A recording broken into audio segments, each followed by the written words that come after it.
Everyone hated him, but he hated him more. On March 13, 1929, Joseph Breck was born in Rochester, New York. Joseph Peter Breck had a strong interest in the arts from an early age. Joseph Breck, his father, was a jazz singer before he was appointed art director of the Rochester Museum of Art.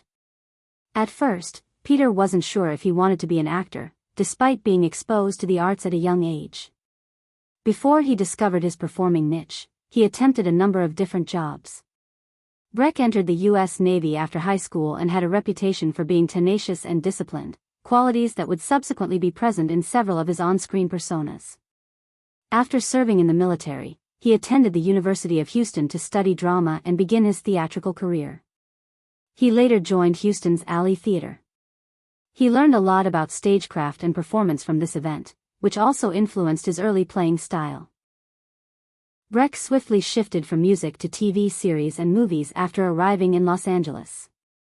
He became well known for his early roles in TV series including 77 Sunset Strip, Maverick, and Cheyenne. Producers and audiences were drawn to his tough yet approachable charisma and captivating on-screen persona. He was soon limited to roles in westerns, which were at the time quite popular and where Breck excelled. He was one of the rare performers who could portray ethically complex and heroic characters with the same depth and passion. Peter Breck was well known throughout the world for his role as Nick Barkley, the sullen but courageous and devoted son in the 1965 to 1969 ABC Western The Big Valley. The portrayal of Nick by Breck, who co-starred with film legends Linda Evans, Richard Long, and Barbara Stanwyck, struck a chord with viewers. His role required him to have an energetic and passionate attitude that complemented his on-screen brother's more subdued and cautious demeanors.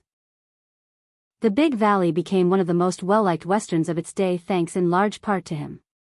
Nick Barkley's short fuse, steadfast sense of morality, and intense familial devotion demonstrated Breck's breadth as an actor. Although The Big Valley was his most well-known role, Breck had a busy TV career in the 1960s and 1970s, making appearances on numerous shows. He worked on shows like Gunsmoke, The Virginia, Perry Mason, Bonanza, and Mission Impossible. In addition, he appeared in other films, including Lad a Dog, 1962, The Crawling Hand, 1963, and The Beatnik, 1959. Despite the fact that many of these movies received less recognition than his television work, Breck remained a committed and diligent actor who gave every role his all. Breck continued to perform in TV series and films after relocating to Canada in the final years of his career. He imparted the knowledge he had acquired over many years in the entertainment industry, gave acting lessons, and mentored aspiring performers. He took this action because he admired the performing profession and wanted to support a field that had greatly influenced his life. Playing the seductive role of Shamir, the strong leader of all genies, Breck once again captivated an audience in the 1991 NBC program I Still Dream of Jeannie. This charming reunion film, which reunited popular stars Barbara Eden and Bill Daly with other gifted actors and actresses, delighted fans of the well-known television program I Dream of Jeannie. The plot was enhanced by Breck's portrayal of Shamir, which also served as a reminder to the audience of his popularity and versatility.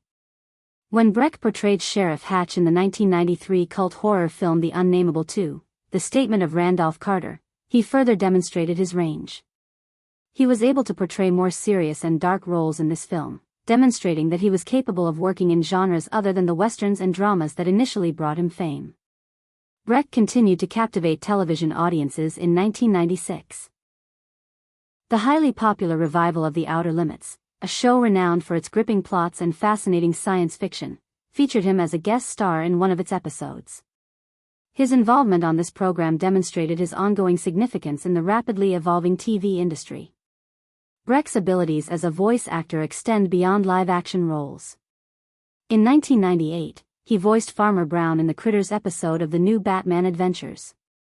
In this capacity, he showcased another aspect of his craft and used animated stories to reach a completely new audience. In 2002, Breck made his final appearance on television as a guest star on the program John Doe. It marked the conclusion of a remarkable career that spanned numerous media and decades. His work with independent and festival-only films increased significantly in his later years. Though they weren't as well known to the public, his work demonstrated his passion for performing and telling tales. Peter Breck married dancer Diane born in 1960 because she was his genuine love. They would be married for a very long time. Breck loved acting and telling stories, and Diane, who had experience in the performing arts, brought elegance and originality to his life. They made a commitment to one another, but their marriage was more than that. They supported one another psychologically to cope with the pressures of working in the entertainment industry, respected one another, and had similar goals. Hollywood marriages at the time were infamously short and problematic. One notable couple that remained devoted to one another despite all of their ups and downs was Peter and Diane. The birth of their sole child, a son named Christopher, increased their level of contentment. As a little boy, Christopher brought great joy and pride to his parents. Even though Peter's TV and film business was expanding, they prioritized their family life since they loved him so much. In addition to being well known for his roles in action and Western films, Peter was a devoted and present father. When his filming schedule permitted, he was frequently spotted at his son's sporting activities and school functions. Based on warmth, support, and a deep affection for one another, Peter, Diane, and Christopher had a solid friendship. The Breck family would, regrettably, have to endure a very depressing period of their lives that no parent ever prepares for.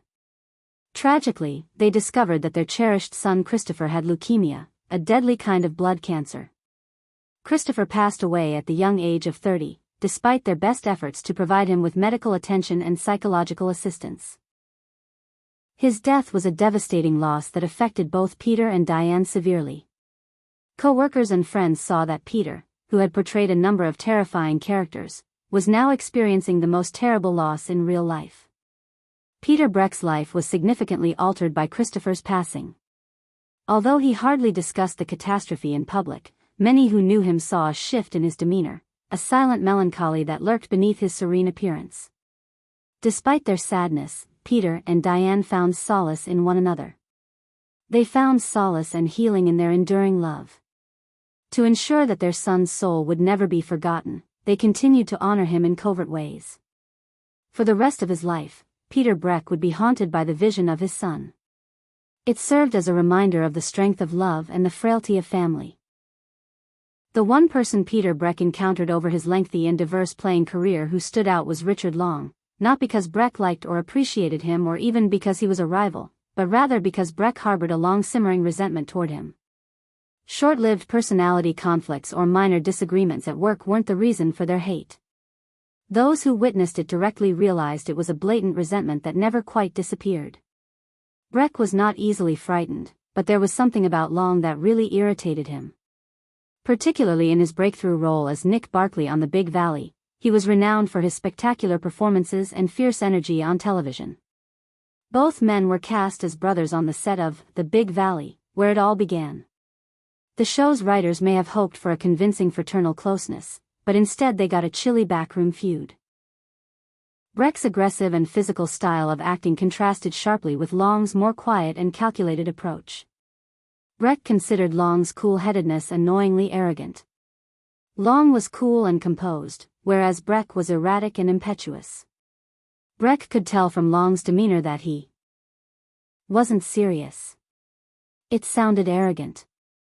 Breck pondered Long felt patronizing whenever they were together because he believed he was more intelligent and gifted than him. Behind the scenes, there was no warmth between them.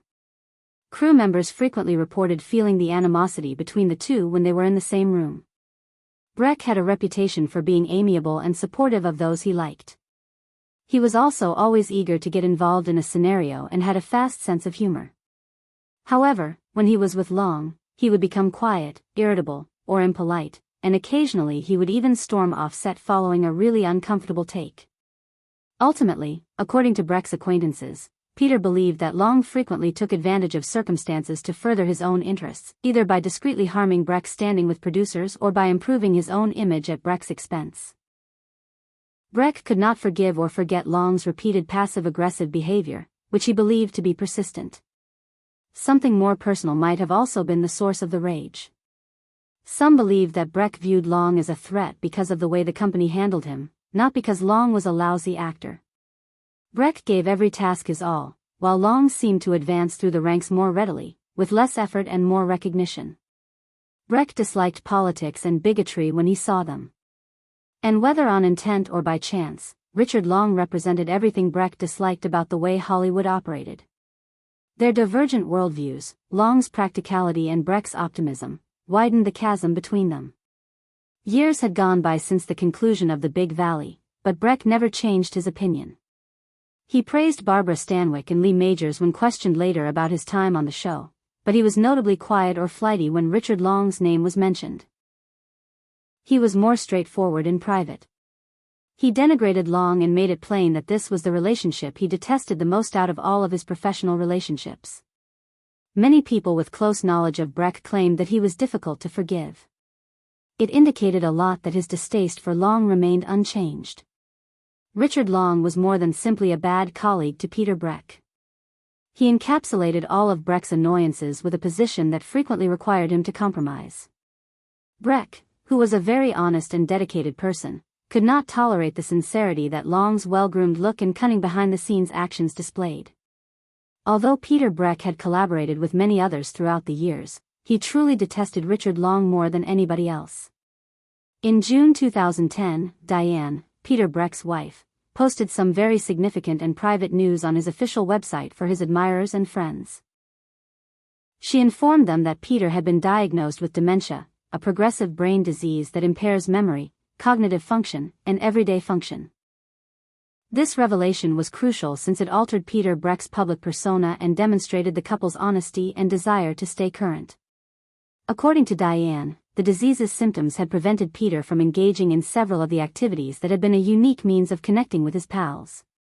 One significant change was that he was no longer able to sign photos. Many actors think that signing autographs is a great way to express gratitude and establish a connection with their fans. This alteration was quite poignant in that instance. Diane informed his admirers that although he was unable to do this, Peter still enjoyed reading their letters. Despite the fact that his memory made it difficult for him to speak in certain ways, this detail demonstrated that his spirit was still alive and touched by the generosity and support of people worldwide. Additionally, Diane provided Peter with a positive health report, noting that he was still physically fit at the time and did not require medication to treat his illness.